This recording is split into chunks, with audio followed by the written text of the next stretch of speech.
Good evening, everyone, and welcome to the program. I'm Christiana Manpour. Tonight, the story of two American citizens killed in two separate U.S. drone strikes in Yemen, a teenage boy and his father. Both were among more than 3,000 people estimated to have been targeted and killed in drone strikes in Yemen, Pakistan and elsewhere in the last decade.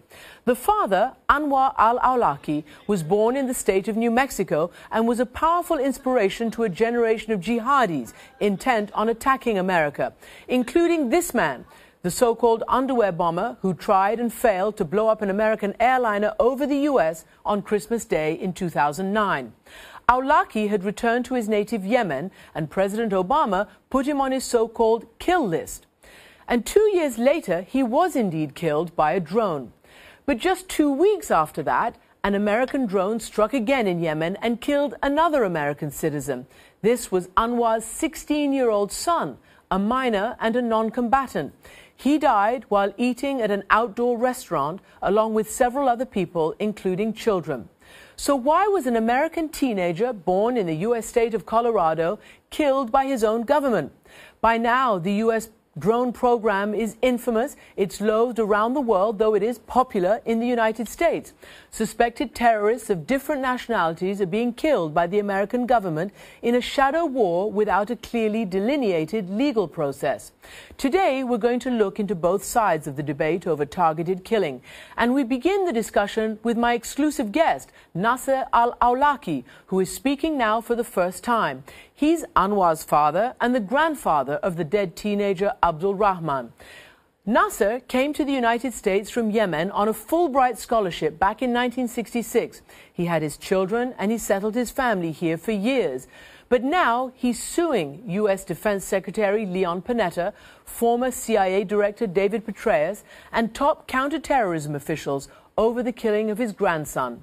Nasser al-Awlaki joins me from Cairo, along with Hina Shamsi, a lawyer from the American Civil Liberties Union, who together with the Center for Constitutional Rights is bringing this lawsuit on Awlaki's behalf.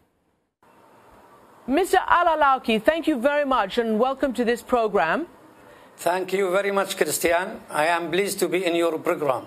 And tell me first, what do you hope to achieve? What do you hope to change by bringing this suit against top U.S. officials? What I am trying to achieve from this is really to know everything what happened regarding my son and my grandson, and also to have justice from the U.S. legal system about what happened. What I want, I am not looking for compensation. I am not looking for money. What I am looking is justice from the U.S. court system, because I feel my son and my grandson, Abdulrahman, were killed for no reason. Dr. Awlaki, can you tell me, and now separate, if you will, your son and your grandson? What was your relationship with your son?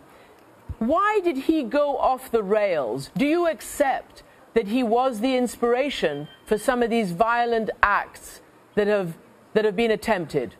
Well, you know, my son Anwar, he was born in New Mexico, and until he was 7 years old, we raised him in the United States like any other U.S. citizen. And then we moved to Yemen. He went to high school. He was among the top students. However, through his own words, Anwar, all over YouTube and in many of his sermons, did talk against the United States and was taken as an inspiration by the Fort Hood alleged murderer, by the underwear bomber that failed on Christmas Day.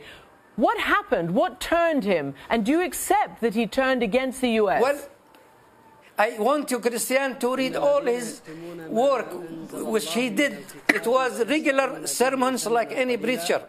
And so, but when things happened to him, he became a little bit against the United States. And I don't really necessarily agree with what some of the things which Anwar said against the United States. But does that mean they should kill him, outside the law? As painful as it was for you to see your son killed, did you, in the back of your mind, expect that to happen? Anwar, it was expected because he was under targeted killing. But how in the world they will go and kill Abdulrahman, small boy, U.S. citizen from Denver, Colorado? Christian, I went to see his grave, and they put all of them in one grave because when I saw the cemetery, they told me they were, blown up by the Hellfire missile, and they had no decent burial. Dr. Awlaki, the United States has not said much about the killing of your grandson, Abdulrahman, except during the Democratic Convention earlier this summer, when Robert Gibbs, who was an Obama advisor, was asked about it. And this is what he responded. I would suggest that you should have a far more responsible father if they're truly concerned about the well-being of their children. I don't think becoming an al-Qaeda jihadist terrorist is the best way to go about doing your business. What is your reaction to that? I was really astonished how a man who used to be the spokesman for the White House would say something like this.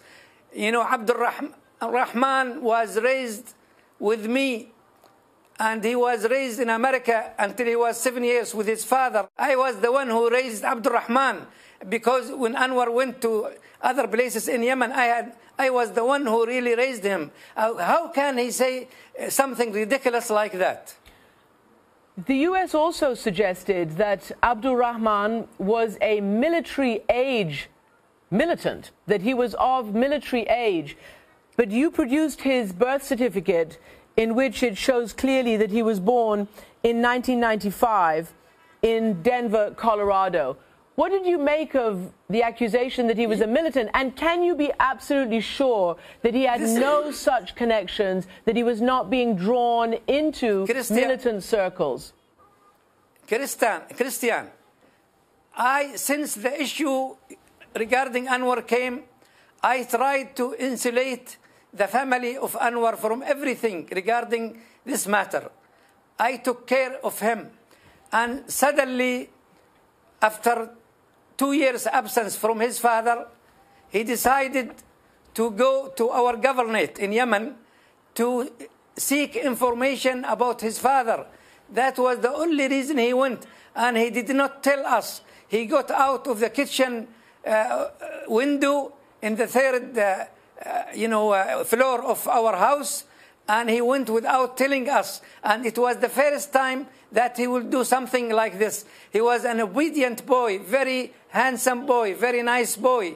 And he left a message to his mother in which he said, "Mother, forgive me for doing this, but I have to find some information about my father." And that's what he went, only to look for his father. And the thing, what happened, he went to the wrong place because his father was 400 kilometers away. And then his father was killed, and he wanted to come back. But then after 2 days, he was also killed. He's not a militant. He's a nice boy. He has a Facebook page, and he had a lot of friends. He's a decent boy, small boy. He wears glasses since he was 7 years old. He's very gentle and soft boy. How can people will say that he is a militant? Some television say he was more than 21 years.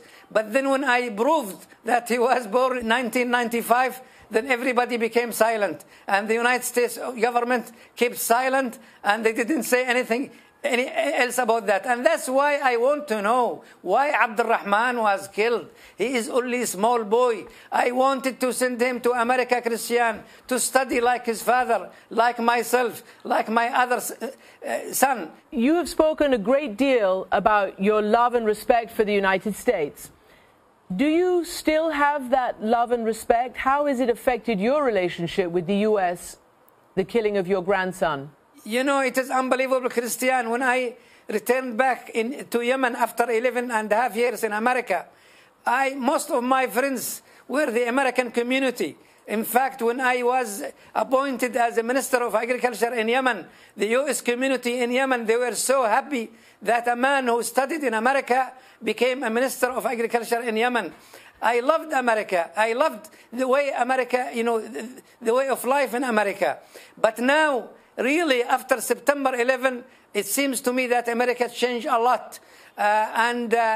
To me, I am not really angry with the American people. I am angry because I didn't get justice until now.